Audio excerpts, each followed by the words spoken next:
Praise the lord. ఆత్మీయ జీవితాన్ని బలపరచుట కొరకు ఒక చిన్న మాట మనం బైబిల్లో చూసినట్లయితే రోమియోలకు రాసిన పత్రిక 4వ అధ్యాయం 8వ వచనంలో ఒక శ్రేష్టమైన మాట ఈ విధంగా వ్రాయబడి ఉంది. ఏమని అంటే, ప్రభు చేత నిర్దోషి అని ఎంచబడిన వాడు ధన్యుడు. In Jesus name amen. ఎంత శ్రేష్టమైన మాట అండి. దేవుని చేత నిర్దోషి అని ఎంచబడిన వాడు ధన్యుడంట.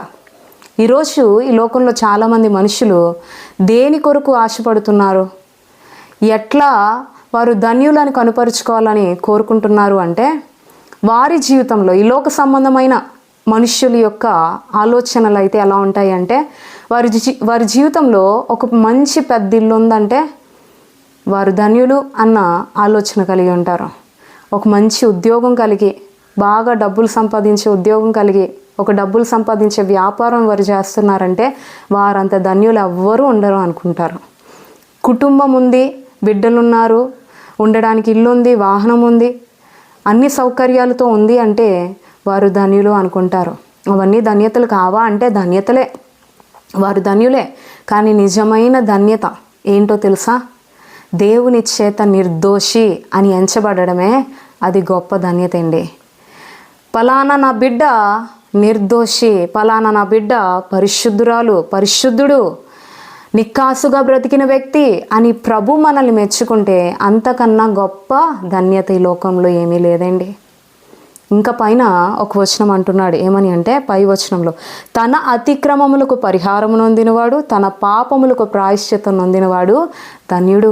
రెండోదిగా ఏంటి అంటే, మన అతిక్రమములకు పరిహారము, మన పాపములకు ప్రాయశ్చిత్తం నొందితే మనం ధన్యులం.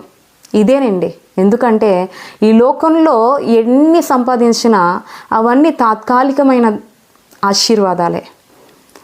కానీ మన పాపములకు పరిహారము, మన అతిక్రమములకు పశ్చాత్తాపం మనం ఎప్పుడైతే కలిగి ఉంటామో తద్వారా వచ్చే ధన్యత, ఆశీర్వాదం ఏంటంటే నిత్య జీవం, పరలోకానికి చేరగలుగుతాం. ఈ లోకంలో ఎన్ని సంపాదించినప్పటికీ మనం పాపులుగానే జీవించినట్లయితే, నిర్దోషిగా కాక ఒక దోషిగానే బ్రతికినట్లయితే ఆ ధన్యకరమైన లోకానికి చేరలేము. ఆ పరిశుద్ధ లోకంలో చేరాలి, ధన్యులుగా పిలువబడాలి అంటే మన పాపములకు ప్రాయశ్చిత్తం పొందాలి, మన అతిక్రమములకు పరిహారము నొందేవారిగా ఉండాలి, దేవుని చేత నిర్దోషి అని ఎంచబడిన వారిగా ఉండాలి. సో అటువంటి ధన్యత కొరకు ప్రాకులాడే జీవితం జీవించడానికి ప్రయత్నించు. తద్వారా ధన్యకరమైన దేవుని రాజ్యంలో ధన్యుడైన దేవునితో నిత్యము జీవించు.